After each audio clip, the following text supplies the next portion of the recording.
Thank you for joining me, everyone. Charles Moscowitz. So, is Attorney General William Barr a liar, as I've heard some liberals say over the weekend, and apparently Speaker Nancy Pelosi has said this publicly? It depends on the two definitions of lies. The conventional definition of lies, I would say that he's not a liar at all. But by the socialist definition of lying, or if you will, in the American context, the fascist lies, then of course he's a liar because anyone who in any way interrupts the authoritarian goose stepping agenda of the left is a liar. And anyone who supports it is truthful, whether it be the biggest liars ever. I mean, the Clintons are among the biggest liars in public life that we've seen in a generation, and yet that it's not discussed. It's not that they lie because they're on the right side of the political spectrum. So it has nothing to do with any objective attempt to get at truths. It has to do with socialist or fascist truths versus socialist or fascist untruths. And of course, at the core of the entire leftist experiment is a rejection of truth. Everything is subjective. Everything is what you want it to be. It doesn't matter, to what does your reality is real, and if somebody tells you otherwise, then they're prejudiced, then they're bigots. They're imposing on you. It doesn't matter if you're a mass murderer. If you say it's true, then it's true because you create reality. The leftist doesn't believe in objective reality and an objective moral and ethical code, so they're allowed to create realities, which is why leftists require an earthly messiah, whether that messiah be a president or the Democratic candidate. I don't know, Beto O'Rourke could be the new messiah. They need to have this constant human being standing in as a position, a messianic position, because since they don't believe in anything, and since that's not possible to get through the day, let alone to exist, since you don't believe in truths, they look to some sort of enlightened theoretician to define truths. And they choose that theoretician, first of all, because they're willing to take the role, and secondly, because they comport to the authoritarian vision that the left holds. And what that vision, of course, is a fuzzy thing. It's, when you get down to it, I've referred to it as the one world international ant colony where everyone's equal. I don't think they know that or necessarily uh, take that on consciously.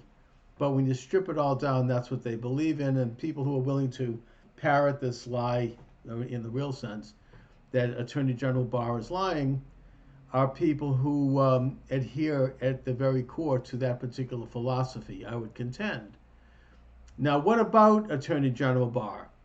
Well, Attorney General Barr is stepping into the breach, and he's not only doing the right thing with regard to releasing the Mueller report without the revealing information that could be illegal to reveal, but apparently he is on the verge, and I think this is going to be coming down this month, maybe next month, in conjunction with the release of the Special Solicitor General report, the Horowitz report, detailing malfeasance at the FBI and the Department of Justice, that he is apparently preparing at both the once the solicitor's report is in, and also at the behest of several Republican congressmen, including Devin Nunes, he is preparing, from what I've heard, and again, I don't know this, but I believe that he is preparing indictments against James Comey, Andrew McCabe, Peter Strzok,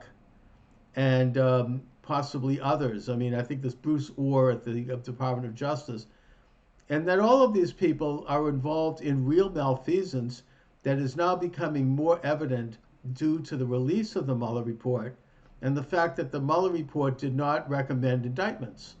So therefore, we have to ask, since there were no indictments, and since the Mueller report was not friendly to the president. I mean, to put it mildly, it was surrounded by people who were absolutely out to, for his neck, for his throat. And since they had 2 years and they had all the money they needed, and they had the ability to investigate and indict, and yet they still recommended no indictments, who then cooked up this whole scheme? How did this happen? How did it happen that this phony dossier was used to get permission to spy on the Trump administration through Carter Page? How was it that General Flynn was set up to, to inadvertently contradict himself?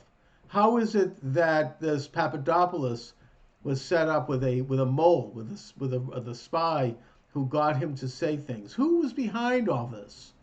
Who was behind using that phony dossier paid for by the Clinton campaign to get permission to spy on a candidate for office, to bug a candidate in a bugging operation that makes the Watergate thing look like kindergarten? That's where there's going to be, I believe, indictments against the aforementioned. And boy, is there going to be a firestorm when that happens. You know, we talk about the accusations of lies and the screaming about impeachment.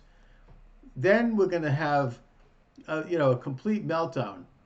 Let me just conclude by saying that we have to continue to reiterate the simple fact, and we have to answer every accusation thrown, that the Mueller report did not recommend indictments, period.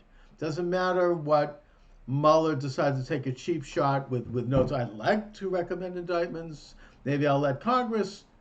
He didn't do it. They didn't recommend indictments, and they wanted to. So since they didn't, you have to assume that there was no collusion and no obstruction of justice. Now, I've heard some pundits say that you cannot charge a sitting president with obstruction of justice. That's bullcrap. Bill Clinton was impeached on a charge of obstruction of justice because it was recommended by special counsel Kenneth Starr. Kenneth Starr recommended 4 counts for indictment: obstruction of justice, perjury, suborning perjury, and witness tampering. And of those 4 charges, 2 of them were used to impeach Clinton.